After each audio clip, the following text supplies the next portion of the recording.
Creating 3D fabrics for PBR models can be labor intensive and time consuming. In fact, generating them as well would also require a similar set of work which would take away from the time being spent creating the amazing piece you're going for. And to solve this, the folks at V-Mode have recently released a 3D service called Fabricator. This initially started off as a 3D fabric and asset library, but with the most recent technology currently available, they now offer a generative service which allows for creation of 3D fabrics from text prompt. And to see how this works, all you need to do is go over to the link in the description that will bring you right here where you can check this out for yourself. And the beautiful thing about this is currently available for anyone to jump on. So if you're looking for 3D library assets, or probably you like to generate yours or simply create a 3D digital twin of your real life fabric, then you can simply go ahead and do all of this. More so, this is compatible with most of the DCC app out there, which includes Maya, Blender, Cinema 4D, Unreal Engine, Substance Painter, Substance Designer, Marvelous Designer, and also Cloud 3D. And to get started, all you need to do is simply go over to the 3D asset library and take a look at all of the textures that exist. So within the 3D library, there's a ton of textures that exist right there, and you can simply search through these textures, or you can go ahead and filter them based on the fabric type, the composition, characteristics, or the pattern. And to any of the textures that you like to play with, you can select them, take a look at the compatible softwares, and you can proceed to download it. It's also worth mentioning that they do have a drape template, and this is more specific for Marvelous Designer users and for those who like to present their digital fabric in an extremely interesting way. There's also a GLTF format which you can proceed to work with if you're looking for an additional file format. More so, the digital fabric is also available, and like we mentioned earlier, this is the digital twin of real life fabrics, and you can proceed to take a look at this as well. More interestingly, there is the Fabricator AI. And once you go over to the Fabricator AI section, you can now start creating fabric. Once you click on Start Now, this would ask you what would you want to create with this. And in this case, we would say we're creating 3D fabric textures for our models. And once we have that, we can click on Submit, and this would automatically give us access in. And once you get in, you would notice that Fabricator offers two options. The very first one is the custom generate that consists of 4 different steps of generating 3D fabric. And this includes generating the swatches, making them seamless, upscaling the textures, and generating a PBR map. And the second option is the quick generate, which simply generates a seamless HD texture with PBR map in one go. And once we're happy with this, we can proceed. Right here, you'll notice that we have a certain number of credits, which of course you can increase if you want. You do have a custom and quick. Now within the custom section, you'd also notice you have generate swatches, which allows you to use a prompt to generate the swatches that you want to go for, or you can use the use your swatch. Now in this case, if we like to use a swatch, we would need to upload an image. Now I'm just simply going to select this image, and if we like to make this seamless, we can select that and make it seamless and click on use your swatch. And with this ready, we can click on select, and this is going to bring us to a place where we can make some adjustment. Now just in case you like to make adjustment to this, of course you can definitely go to town and do it. And for sure, if you would like to see the grid lines and all of that stuff, you can also turn this on and turn it off. So with this, you can tell where things are clipping and when things are not clipping. And it's also worth mentioning that we can turn this off and also use these handles to make some adjustments. So depending on what you're trying to make, you can make some adjustment like so. So we can make adjustment like this if this is what we want to go for. And if we're comfortable with what we have before, we can simply leave it the way it is. If you like to skip this step, you can simply skip it, but in this case, we're just simply going to click on Make Seamless and continue with it. And while this is running through, a couple of helpful tips and tricks will be popping up on the page, and this just simply gives you something to read while you wait for it to process. And once this is processed, it offers you an option to either upscale this from the default 512 all the way to 1K, 2K, or 4K. And because we like to get this at the highest resolution possible, we're just simply going to set it to 4K and click on Upscale Texture. This will process the texture and generate all of the relevant maps that we need. And once this is processed, this is where we can now select if we would like to have a metallic texture attached to this texture that we're generating or not. So in this case, we don't need a metallic map, so I'm just simply going to select no. With that done, I can click on generate PBR maps, and this will deduct from the credits that we have and generate the PBR map for us.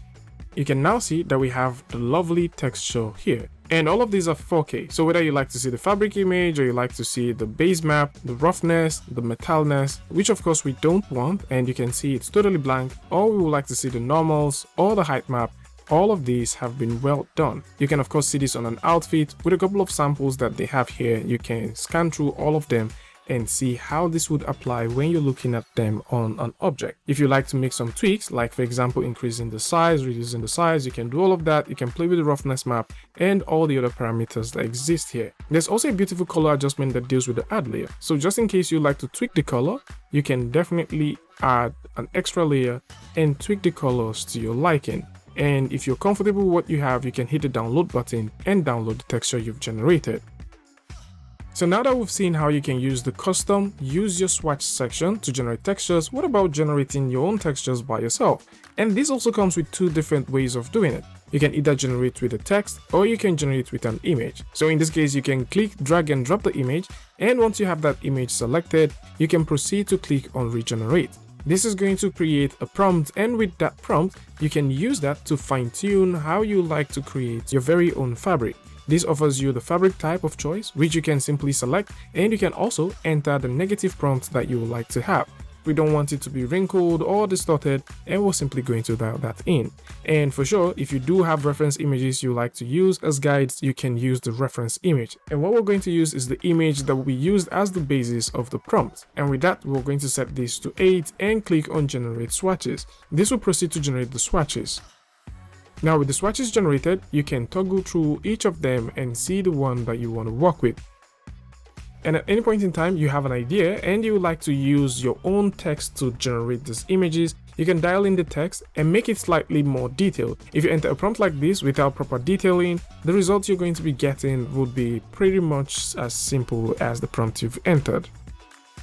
And of course you can dial in your prompt and use the pattern, color, and characteristics to help fine-tune your prompt.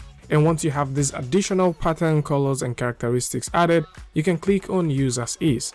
And once you have that, you can of course dial in the negative prompt which you want. So in this case, we're going to keep our wrinkles. I'm just going to go in and type in the word wrinkled and distorted. So we don't want it to be distorted or wrinkled.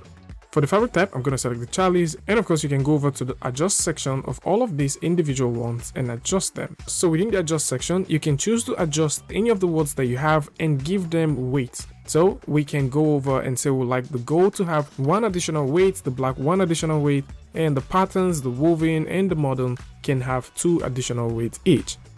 The weight you give will tell the tool how to adjust and create the patterns for you. And this weight is also applicable to the negative prompt. And once you have that done, we can set this to 4 and click on generate swatches. And with what we have here, we can toggle through all of the ones we've just generated and see what we can get.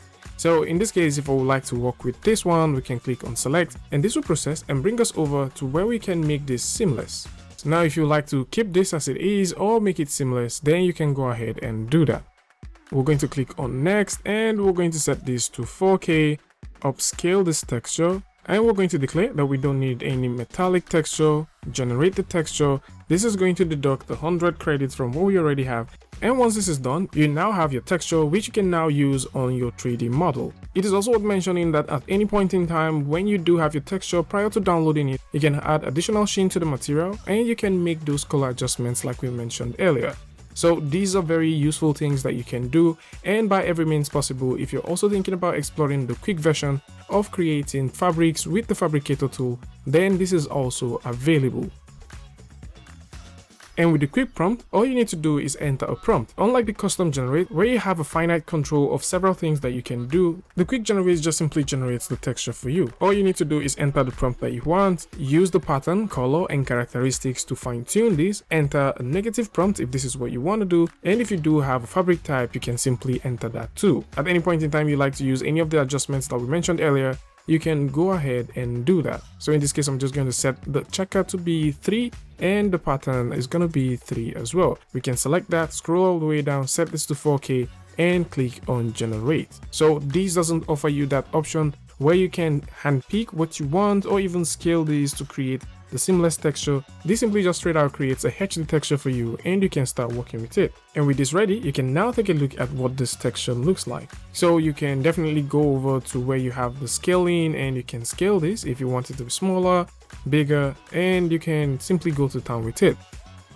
So any of the materials that you've generated and you want to find them, all you need to do is go over to the 3D library section, and from there you'll be able to locate all of the textures you've generated. So if there is any texture you would like to use, you can have that selected and you can proceed to look at it. And then if you like to download that, you can hit the download button. And the file format which you get once you download this comes in two variants. There is the JPEG and USD. And in this case, since we would like to use this in Blender, we're simply going to download the JPEG version. So click on the download. This downloads a zip file, and inside of the zip file, you do find all of the textures that you have. So if you like to use this in Blender, it is super easy. So Blender simply open up right here. We do have a free cloth model, which I'm going to put a link to this in the description as well. So what I'm going to do is just click, drag out a new panel, and we're going to switch over to the shader. Now within the shader, I'm just going to declare a new principal BSDF material, and then I'm going to click, drag and drop, and from here we can wire the color over to the base color. And once we do that, let's take a look at what this looks like in Eevee, and you can see what we have. So automatically we now have that texture right here. Let's go in, increase the light, bring that light right over to a position like so, and we can make adjustment like this. So any of the textures you have, you can bring them in. For example, the roughness, we can just simply go ahead and connect that. At any point in time you like to scale this texture to fit into what you're creating, you can simply go ahead and do that too. And with that, you now have something that you can work with. So this is it. For those who are thinking about exploring this, then probably you would like to go over to the link in the description that will bring you over to VMode, where you can check out all of the cool things that you can do with it. Right now, you can proceed to download textures as much as you want, play with materials and assets that they have here, and generate your own. If you do have your own fabrics which you would like to digitize, you can simply use the digitize fabric section and explore all of the cool things that you can find there. Tell me what you guys think about this one in the comment section, and of course if you like this video or you like something from this, you can go ahead and give a like, and don't forget to share with a friend. And I'll see you guys in the next one. Peace.